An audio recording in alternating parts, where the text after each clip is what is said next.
Ce n'est pas une simple phrase de réconfort, c'est une déclaration d'identité divine. Jésus affirme sa prééminence. Il était avant tout, il sera après tout. Il a vaincu la mort, il détient les clés. Autrement dit, rien ne lui échappe. Aucune tombe ne peut retenir ceux qui l'appellent, aucune force obscure ne peut lui résister. Il est vivant, pleinement vivant pour l'éternité. Ainsi, Jésus commande à Jean, « Écris ce que tu vois ». Le message doit être transmis. Ce n'est pas une révélation privée, mais une annonce publique. L'Église doit savoir qui est son Seigneur. Elle ne suit pas une idée, un système ou une émotion. Elle suit un roi glorieux, un juge fidèle, un maître victorieux. C'est là que beaucoup échouent aujourd'hui. Ils se forgent un Christ à leur image, compatissant, silencieux, toujours d'accord. Mais le Christ glorifié ne se soumet à aucune culture. Il n'est pas limité par le temps. Il parle, il agit, il juge et il revient. Dans cette vision, Dieu réoriente la perspective des croyants. Ce ne sont pas les puissances terrestres qui décident de l'histoire. Ce n'est pas Rome. Ce ne sont pas les gouvernements. Ce n'est pas la peur. C'est Jésus-Christ. Tout commence par lui. Tout se termine par lui. Ainsi qu'il est écrit dans Apocalypse 1er 17 à 18. « Ne crains point, je suis le premier et le dernier et le vivant. J'étais mort, et voici, je suis vivant au siècle des siècles. Je tiens les clés de la mort et du séjour des morts. Cette parole est pour toi aussi. Dans un monde instable, regarde à celui qui ne change pas. Quand tout tremble, fixe tes yeux sur le glorieux Fils de l'homme. Il n'est pas éloigné, il est vivant, et il marche au milieu de son Église. 2. Les 7 lettres aux Églises, miroir de notre foi. Après avoir vu le Christ glorifié, Jean reçoit une mission, transmettre 7 lettres adressées à 7 églises précises d'Asie mineure. Ces lettres ne sont pas de simples rapports ecclésiastiques. Elles sont un miroir pour chaque croyant, chaque église, à chaque époque. À Éphèse, le Christ félicite les œuvres, la vigilance doctrinale, mais reproche une chose grave. Ils ont abandonné leur premier amour. La flamme de la passion pour Dieu s'est éteinte au profit de l'activité religieuse. Dieu n'est pas impressionné par nos œuvres si l'amour a disparu. Smyrne est louée pour sa fidélité au milieu de la souffrance. Bien que pauvre matériellement, elle est riche spirituellement. Elle doit se préparer à l'emprisonnement et même à la mort. Le Christ l'encourage.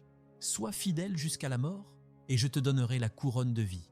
À Pergame, l'Église tient bon malgré son environnement païen, mais elle tolère des doctrines pernicieuses comme celle de Balaam.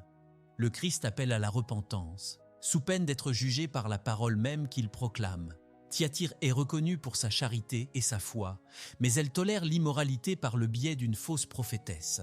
Le jugement est imminent pour ceux qui refusent de se repentir. Dieu scrute les reins et les cœurs. Sardes a une réputation de vie, mais est spirituellement morte. Le message est alarmant. Réveille-toi.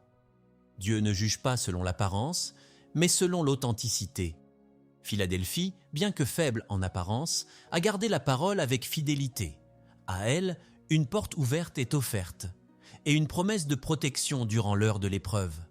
Enfin, Laodicée est réprimandée pour sa tiédeur spirituelle. Ni chaude ni froide, elle se croit riche, mais est en réalité pauvre, aveugle et nue.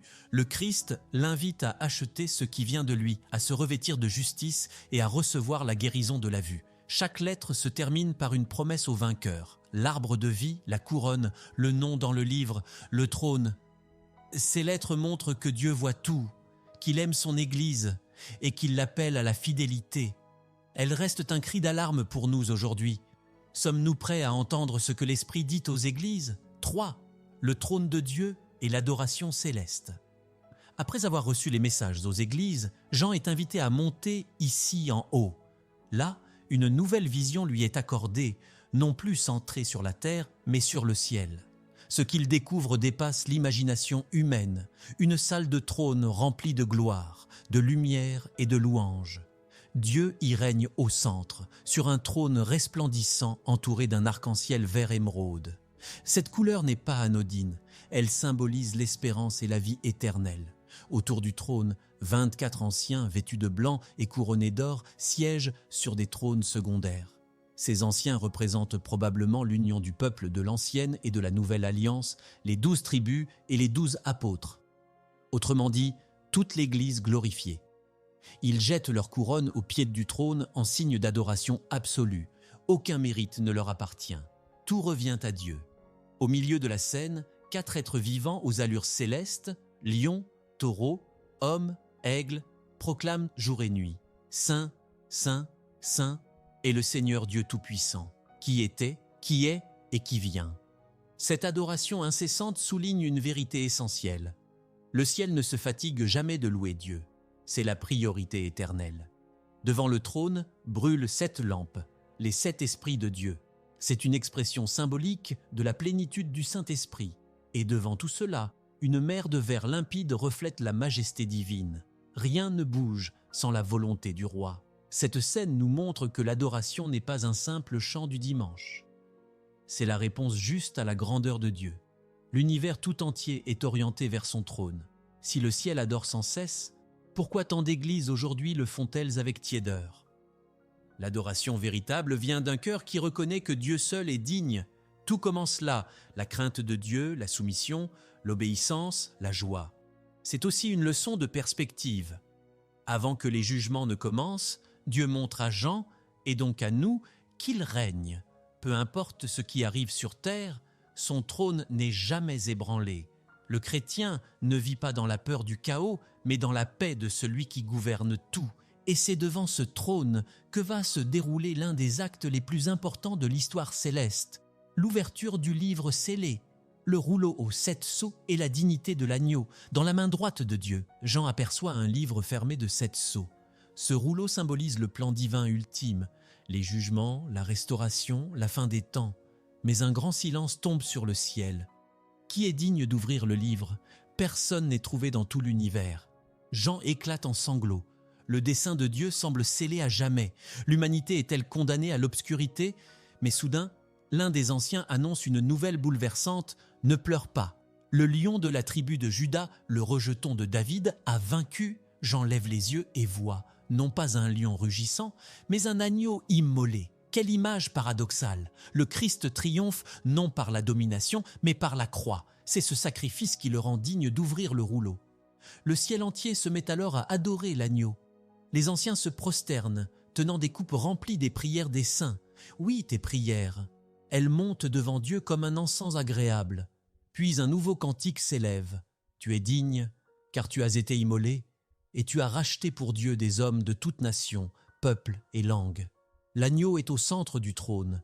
Des créatures célestes, des anciens, des anges innombrables, tous proclament « Digne est l'agneau ».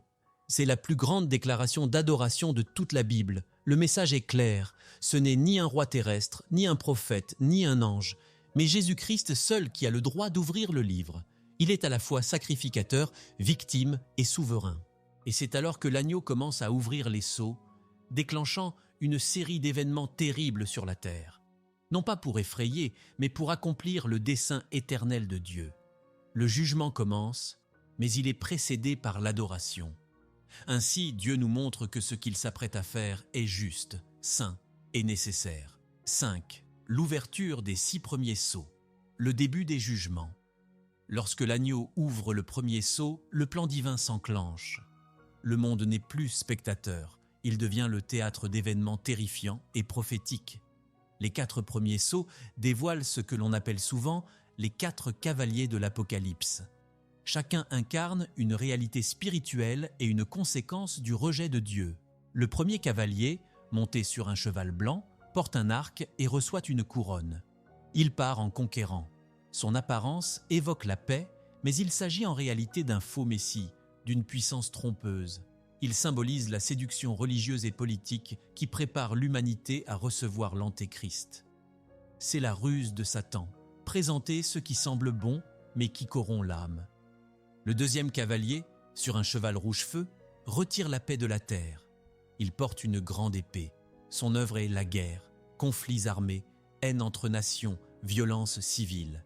Là où le premier séduisait, le second détruit. Quand l'homme rejette le prince de la paix, la guerre devient inévitable. Le troisième cheval est noir, son cavalier tient une balance. Une voix annonce un prix exorbitant pour le blé. C'est la famine, l'inflation, l'injustice économique. Les riches restent intouchés, ne touchent pas au vin et à l'huile, mais les pauvres sont écrasés. Ce sceau dévoile les conséquences sociales de l'injustice humaine et la désintégration des ressources globales. Le 4e cavalier monte un cheval verdâtre. Son nom, la mort, et l'enfer le suit. Il reçoit le pouvoir de tuer par l'épée, la famine, les maladies et les bêtes. Ce sceau incarne la culmination de la misère humaine. Un quart de l'humanité est affecté. Ce n'est plus une métaphore, c'est un avertissement solennel.